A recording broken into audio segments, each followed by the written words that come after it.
हाँ जी students, last जैसे हमने एक मैट्रिक्स का क्वेश्चन किया था जो बोर्ड का क्वेश्चन था, एक और मैट्रिक्स का ही क्वेश्चन ट्राई करने जा रहे हैं। बहुत सिंपल सा क्वेश्चन है, बट बच्चे हमेशा इस पे कंफ्यूज होकर टाइम लगा देते हैं। इजी है, कर सकते हो, बट टाइम बहुत ज्यादा लग जाता है। जैसे ये क्वेश्चन आप देख सकते हो 2025 में आया, लास्ट ईयर ही पेपर में क्वेश्चन आया। क्वेश्चन इज बहुत सिंपल कि if A is this matrix, एक ए हमें एक मैट्रिक्स दी हुई है, देन ए इज, तो ये कौन सी टाइप है, क्या है ये, कौन सी टाइप के ऊपर क्वेश्चन पूछा जा रहा है। तो first option is null matrix, second option is symmetric matrix, third is skew symmetric and fourth is diagonal matrix. तो बच्चे क्या करते हैं, हर चीज को फटाफट चेक करने की कोशिश कर जाते हैं। नहीं, सिंपल चीज है। ये जितनी भी टाइप्स दी हुई है, हर एक की कंडीशन है, एलिमेंट कंडीशन जिसे हम कहते हैं, वो कंडीशंस ऑलरेडी आपको बताई हुई है। बस आपने वो कंडीशंस को देखना है और कौन सी कंडीशन इस मैट्रिक्स में फिट बैठ रही है, बस आपने ये देखना है। जैसे वो मिल गया आपको, उसी टाइम मिल जाएगा कि इनमें से कौन सा हमारा आंसर है। तो आप कंडीशन वाइज इसको चेक करते हैं। तो सबसे पहले क्या दिया है, नल मैट्रिक्स।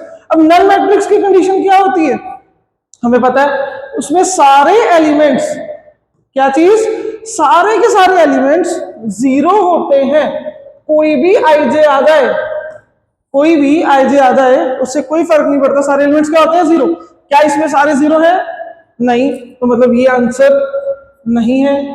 चलो डायगोनल पे चेक करते हैं। मैं फोर्थ पे क्यों आ गया, क्यों, क्योंकि मैं चाहता हूं आपको चारों ही कंडीशंस को समझाऊं, सीधा आंसर पे ना जाऊं, चारों कंडीशंस को समझाऊं। तो डायगोनल मैट्रिक्स, तो डायगोनल मैट्रिक्स की कंडीशन क्या होती है, डायगोनल मैट्रिक्स कंडीशन होती है वो एलिमेंट्स जीरो होते हैं जिनमें आई और जे की वैल्यू इक्वल नहीं होती।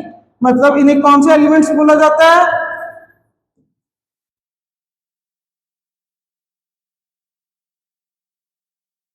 Non diagonal elements.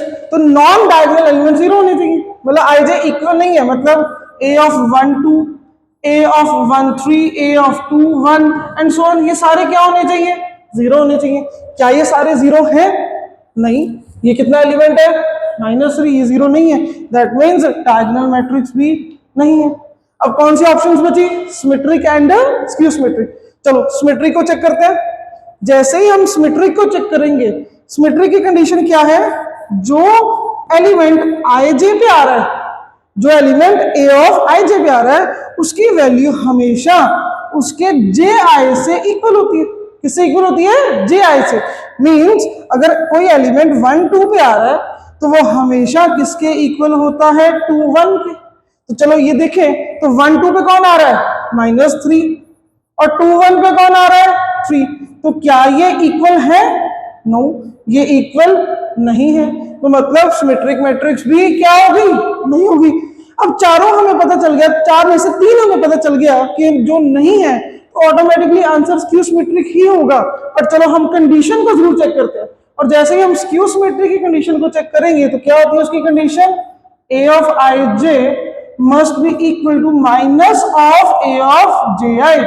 सेम चीज जो यहां लिखी है, बस सिमेट्रिक और स्क्यू सिमेट्रिक में यही तो फर्क है। सिमेट्रिक में जो एलिमेंट अपनी पोजीशन पे है, उसके ऑपोजिट पोजीशन में हमेशा सेम एलिमेंट होता है। पर स्क्यू सिमेट्रिक में क्या होता है, जो एलिमेंट एक पोजीशन पे है, उसके ऑपोजिट में हमेशा नेगेटिव एलिमेंट इक्वल होता है।